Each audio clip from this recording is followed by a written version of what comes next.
हिंदी साहित्य संपूर्ण घटना चक्र क्विक रिवीजन विद आरती शर्मा। दोस्तों, आपको मेरा चैनल पसंद आए तो इसे लाइक करें, शेयर करें, सब्सक्राइब करें। साथ ही साथ मेरे वीडियोस के अगले नोटिफिकेशंस को पाने के लिए बेल आइकन को प्रेस करें।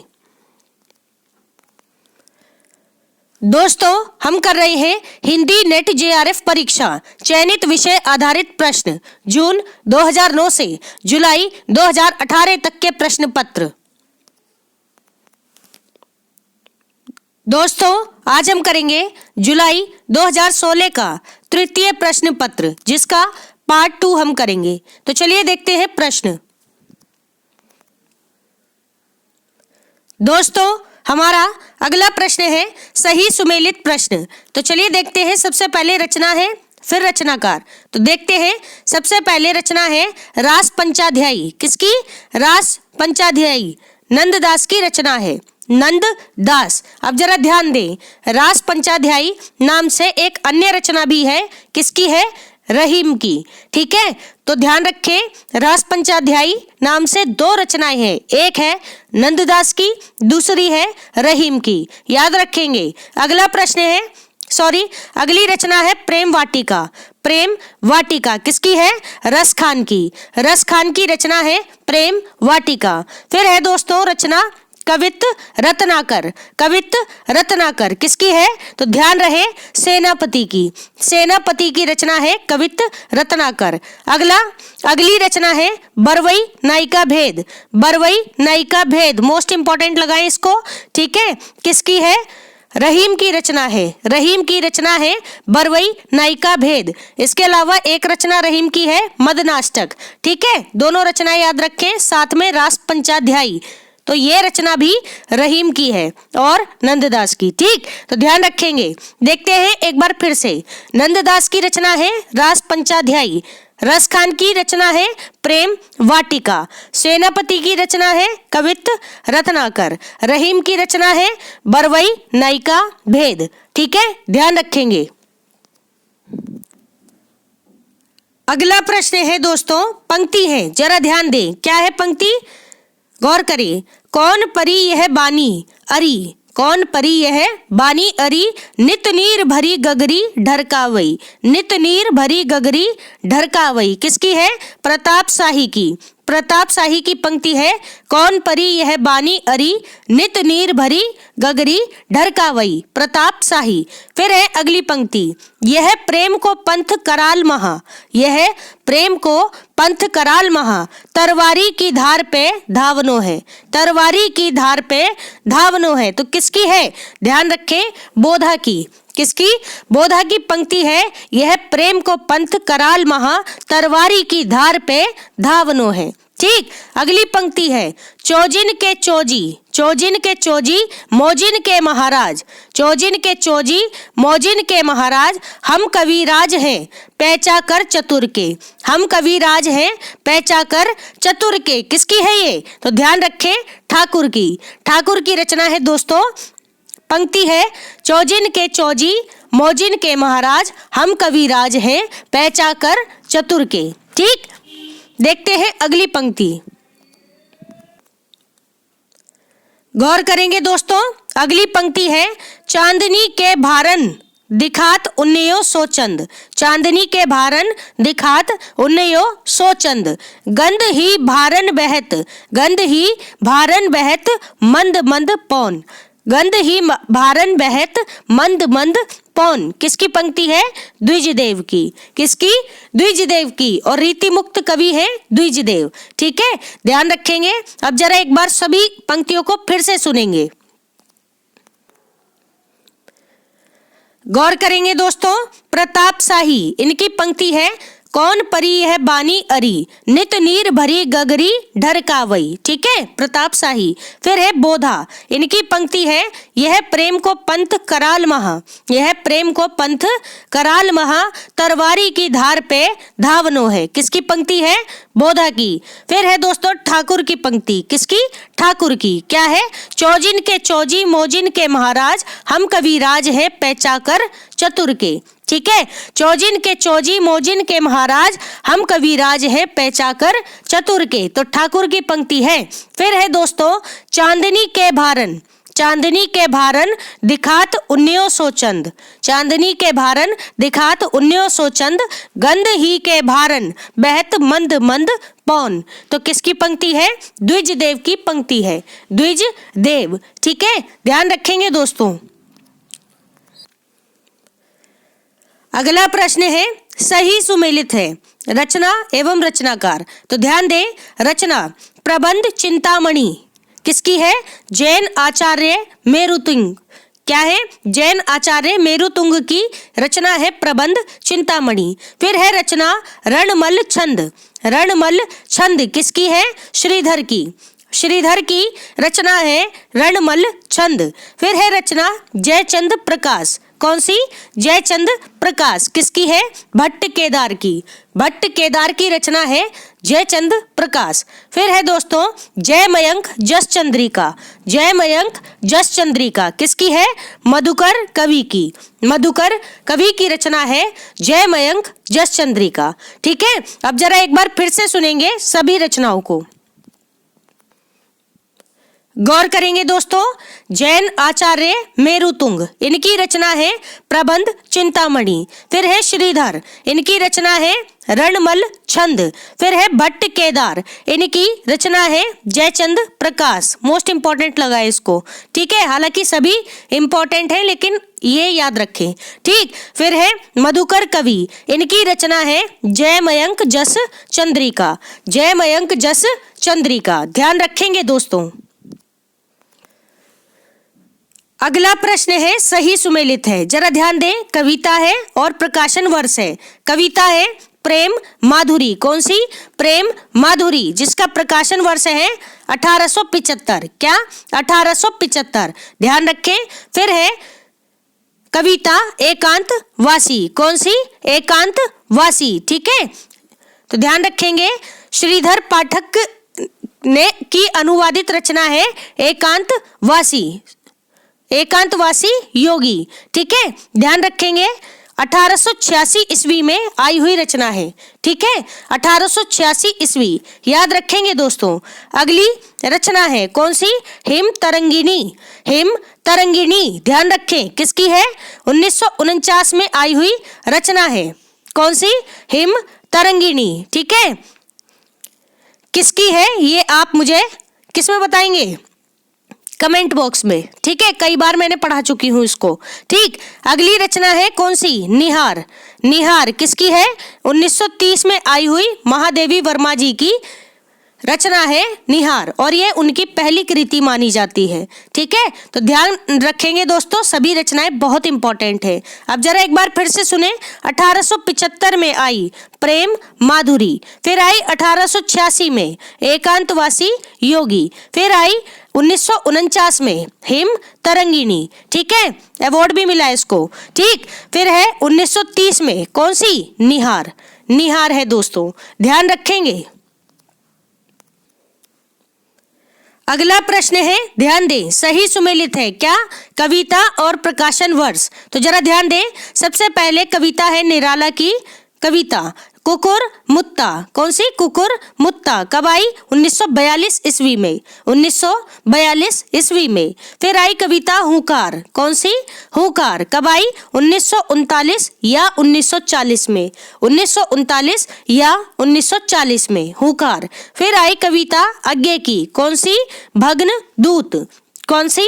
भग्न दूत, ध्यान रखें 1933 ईस्वी, 1933 ईस्वी। ठीक है, इसके अलावा अज्ञे की एक और कविता है, वैसे तो बहुत सारी है। ठीक है, असाध्य वीणा भी है। ठीक, एक है चिंता। ठीक है, याद रखें दोनों को। देखते हैं अगली कविता प्रेम संगीत, कौन सी?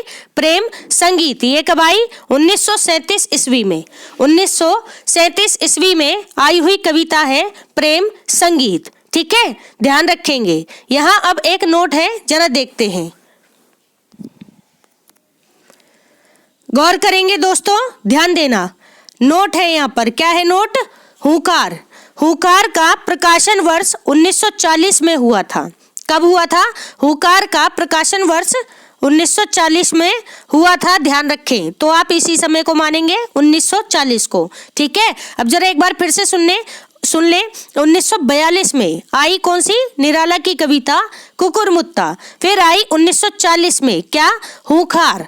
ठीक है, ध्यान रखें। फिर है 1933 में अज्ञे की कविता भग्न दूत। फिर आई 1937 में कविता कौन सी? प्रेम संगीत। याद रखेंगे। अगला सही सुमेलित प्रश्न है, जरा ध्यान दें। पात्र है और रचना है। तो सबसे पहले पात्र है राधा। कौन? राधा किसकी पात्र है? प्रिय प्रवास की। प्रिय प्रवास क्या है? खड़ी बोली में लिखा गया पहला महाकाव्य है। और किसकी रचना है ये? हरिऔध जी की रचना है, जो कि 1914 में आई हुई रचना है। ठीक है, महाकाव्य है प्रिय प्रवास। ठीक है, जिसकी पात्र है राधा। फिर है दोस्तों पात्र जाम्बवान। कौन? जाम्बवान किसके पात्र हैं? तो निराला की रचना राम की शक्ति पूजा के पात्र हैं। कौन? जाम्बवान। ठीक है, निराला की रचना राम की शक्ति पूजा के पात्र हैं जाम्बवान। ध्यान रखें। फिर है दोस्तों पात्र युधिष्ठिर। कौन? युधिष्ठिर किसके हैं? तो ध्यान रखें, रचना महाप्रस्थान। महाप्रस्थान के पात्र हैं। कौन? युधिष्ठिर। ध्यान रखेंगे। फिर है पात्र केश कंबली। कौन? केश कंबली किसके पात्र हैं? तो अज्ञे की कविता है, लंबी कविता असाध्य वीणा। असाध्य वीणा जिसके पात्र हैं केश कंबली। ठीक है, अब जरा एक बार फिर से सुनेंगे। प्रिय प्रवास जिसके पात्र हैं राधा। कौन है? राधा। फिर है राम की शक्ति पूजा जिसके पात्र है जाम्बवान। ठीक है, जाम्बवान। फिर है कविता महाप्रस्थान। ठीक है, जिसके पात्र है युधिष्ठिर। फिर है कविता असाध्य वीणा। ठीक है, जिसके पात्र है केश कंबली। याद रखेंगे, सभी इंपॉर्टेंट पात्र हैं और रचनाएं। अगला प्रश्न है, क्या सही सुमेलित है? जरा ध्यान दें। स्त्री चरित्र यानी स्त्री चरित्र के पात्र हैं और यहाँ कुछ नाटक दिए गए हैं। तो सबसे पहले नाटक है सुरेंद्र वर्मा जी का नाटक सूर्य की अंतिम किरण से सूर्य की पहली किरण तक। कौन सा? सूर्य की अंतिम किरण से सूर्य की पहली किरण तक। किसका नाटक है? तो ध्यान रखें, सुरेंद्र वर्मा जी का, जिसकी पात्र है शीलवती। कौन? शीलवती। याद रखेंगे दोस्तों। फिर है नाटक देहांतर। कौन सा? देहांतर। ध्यान रखें, जिसकी पात्र है कौन? शर्मिष्ठा। शर्मिष्ठा पात्र है नाटक देहांतर की। ठीक। फिर है नाटक द्रौपदी। ये किसका है? ये नाटक भी सुरेंद्र वर्मा का है, द्रौपदी। याद रखें, बहुत ही इंपॉर्टेंट है। इसके अलावा एक नाटक है आठवां सर्ग। किसका? सुरेंद्र वर्मा जी। सुरेंद्र वर्मा का नाम बहुत इंपॉर्टेंट है, इनकी सभी रचनाओं को आपको पता होना चाहिए। ठीक, तो ध्यान दें, द्रौपदी जिसके पात्र है कौन? सुरेखा। ठीक है, सुरेखा पात्र है द्रौपदी नाटक की। फिर है नाटक पहला राजा। कौन सा? पहला राजा। ध्यान रखें, जिसकी पात्र है कौन? उर्वी। ठीक है, उर्वी पात्र है पहला राजा नाटक की। और जगदीश चंद्र माथुर जी का नाटक है पहला राजा। ठीक, अब जरा एक बार फिर से सुनेंगे दोस्तों, गौर करेंगे। सबसे पहले पात्र है शीलवती। किसकी? सूर्य की अंतिम किरण से सूर्य की पहली किरण तक, इस नाटक की। फिर है पात्र शर्मिष्ठा। ये किसकी पात्र है? नाटक देहांतर की। ठीक है, फिर है पात्र सुरेखा। ये है पात्र द्रौपदी नाटक की। फिर है उर्वी। ये किसकी पात्र है? तो ध्यान रखें, नाटक पहला राजा की। ठीक है, याद रखेंगे। अगला प्रश्न है, जरा ध्यान दे दोस्तों, क्या है? सही सुमेलित है, उपन्यास है और लेखक। तो सबसे पहले उपन्यास भाग्यवती। किसका है? श्रद्धाराम फिलोरी जी का। श्रद्धाराम फिलोरी जी का पात्र है भाग्यवती। ठीक है, कब आया? पात्र नहीं, उपन्यास। श्रद्धाराम फिलोरी जी का उपन्यास है भाग्यवती, जो कि 1977 में आया हुआ उपन्यास है। फिर है दोस्तों नूतन ब्रह्मचारी, बालकृष्ण भट्ट जी का उपन्यास है नूतन ब्रह्मचारी। ठीक है, बालकृष्ण भट्ट। ध्यान रखें। फिर है अयोध्या सिंह उपाध्याय हरिऔध जी, इनका उपन्यास है कौन सा? अधकिला फूल। अधकिला फूल किसका है? हरिऔध जी का उपन्यास है। इसके अलावा हरिऔध जी का एक उपन्यास और है, ठेठ हिंदी के ठाठ। ठेठ हिंदी के ठाठ, उसे भी याद रखें। फिर है दोस्तों लज्जाराम मेहता। लज्जाराम मेहता इनका उपन्यास है कौन सा? आदर्श दंपत्ति। आदर्श दंपत्ति, ठीक है, सुशीला का विवाह, कुछ इस तरह से इनके कुछ उपन्यास है, ध्यान रखेंगे। तो आदर्श दंपत्ति लज्जाराम मेहता का उपन्यास है। अब जरा एक बार फिर से देखेंगे, गौर करेंगे दोस्तों। सबसे पहले है श्रद्धाराम फिलोरी, इनका उपन्यास है भाग्यवती। फिर है बालकृष्ण भट्ट जी, इनका उपन्यास है नूतन ब्रह्मचारी। फिर है अयोध्या सिंह उपाध्याय हरिओत जी, इनका उपन्यास है अधकिला फूल। अधकिला फूल। फिर है लज्जाराम मेहता, कौन? लज्जाराम मेहता, इनका उपन्यास है आदर्श दंपत्ति। आदर्श दंपत्ति। तो ध्यान रखें दोस्तों। अगला प्रश्न है, जरा ध्यान दें, गौर करेंगे दोस्तों। आत्मकथा है और लेखक है। तो सबसे पहले आत्मकथा है पानी बिच मीन प्यासी। कौन सी? पानी बिच मीन प्यासी। किसकी है? तो ध्यान रखें, मिथिलेश्वर जी की आत्मकथा है। किसकी? मिथिलेश्वर जी की आत्मकथा है पानी बिच मीन प्यासी। फिर है आत्मकथा आज के अतीत। आज के अतीत किसकी है? भीष्म साहनी जी की। भीष्म साहनी जी की आत्मकथा है आज के अतीत। फिर है दोस्तों आत्मकथा पिंजरे की मैना। कौन सा? पिंजरे की मैना। ध्यान रखें किसकी है? चंद्र किरण सोनरेक्सा। चंद्र किरण सोनरेक्सा की आत्मकथा है पिंजरे की मैना। ठीक। फिर है आत्मकथा हादसे। कौन सी? हादसे। किसकी है? रमणीका गुप्ता की। रमणीका गुप्ता की आत्मकथा है हादसे। ठीक है। अब जरा एक बार फिर से सुनेंगे।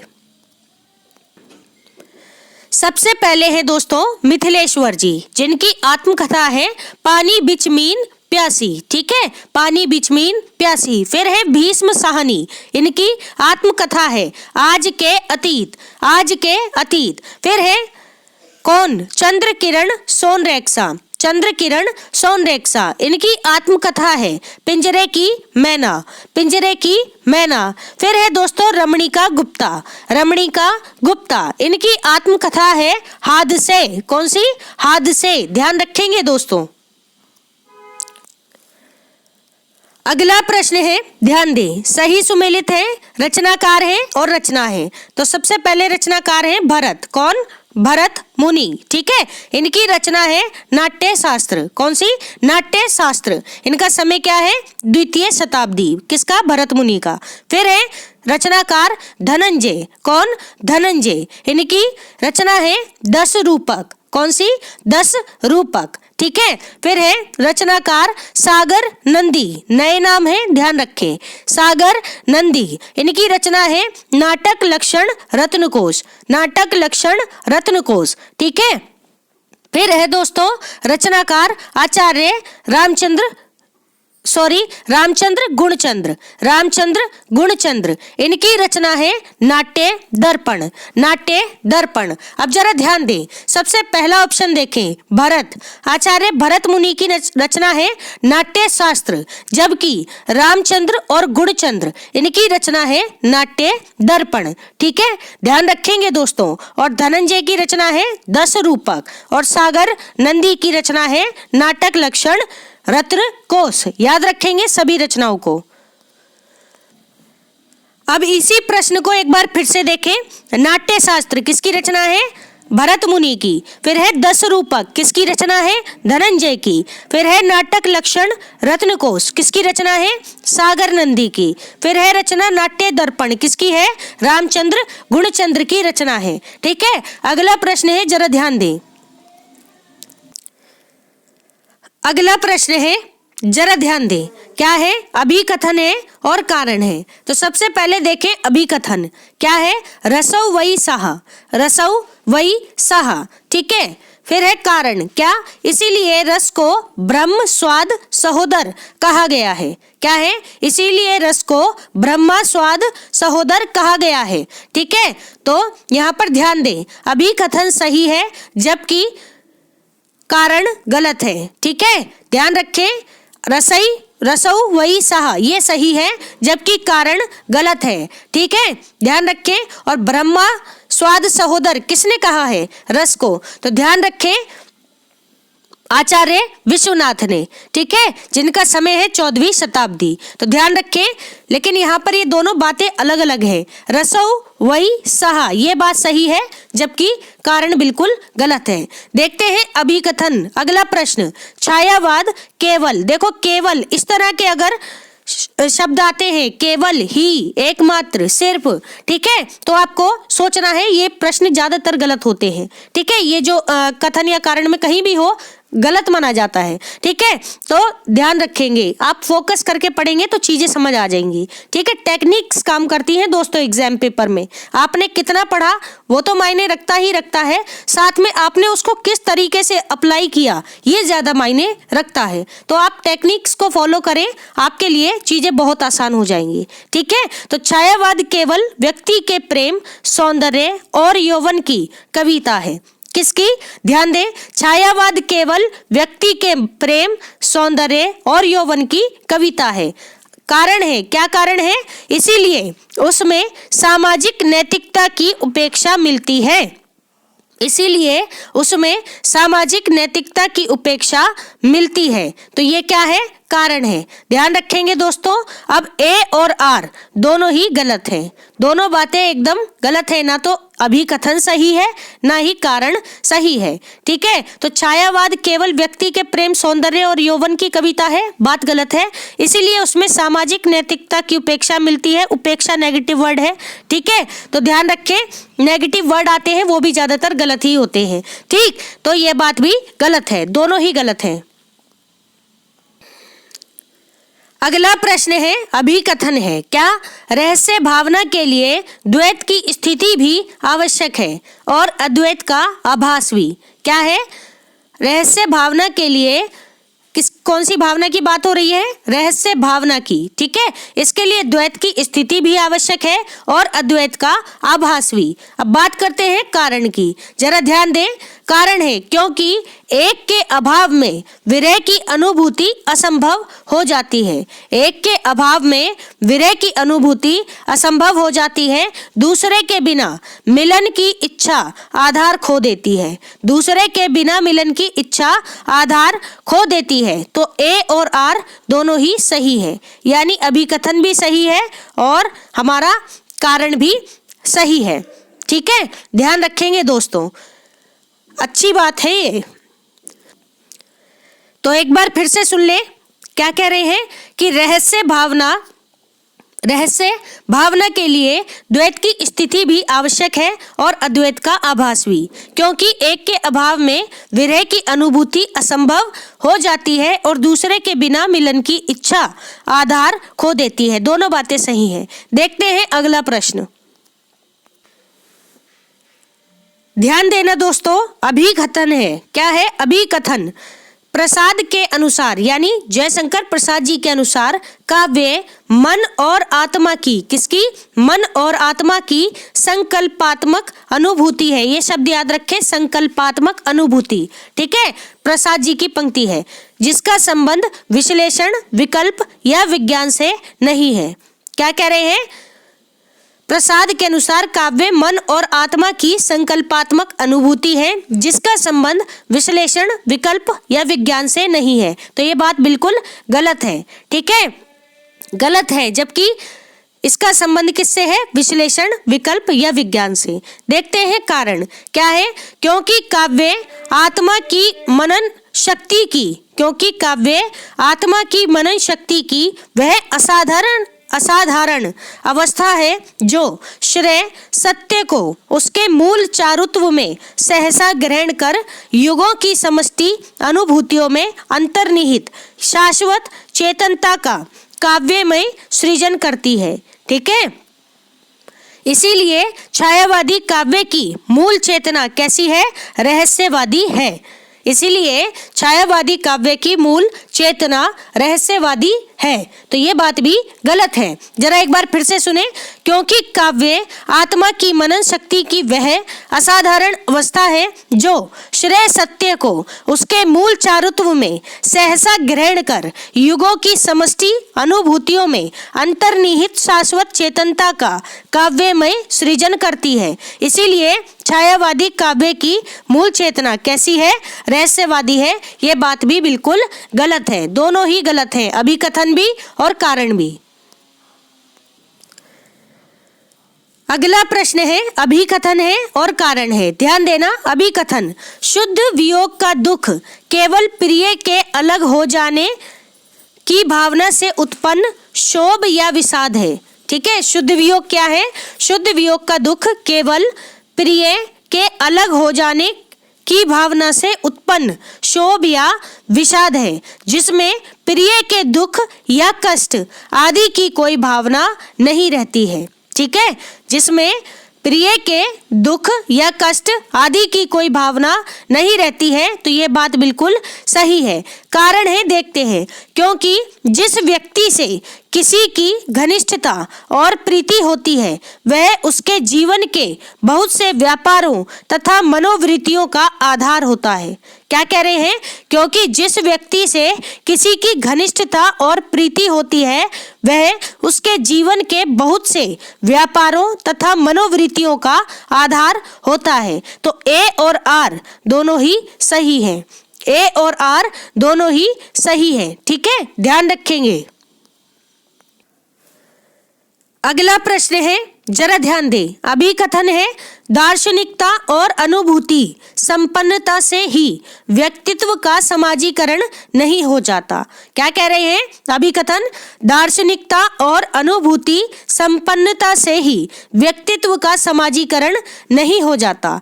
कारण है, क्योंकि व्यक्तित्व के समाजीकरण के लिए अपनी शक्तियों को मानव कल्याण और सामाजिक कार्य की ओर उन्मुख करना होता है। क्या कह रहे हैं? क्योंकि व्यक्तित्व के सामाजिकरण के लिए अपनी शक्तियों को मानव कल्याण और सामाजिक कार्य की ओर उन्मुख करना होता है। तो दोस्तों ए और आर दोनों ही सही है। ए भी सही है और आर भी सही है। ठीक है, ध्यान रखेंगे।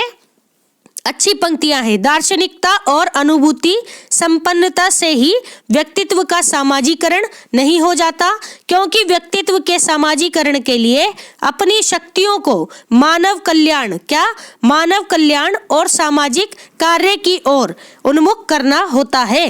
तो ये दोनों बातें ही सही है। ध्यान रखेंगे दोस्तों।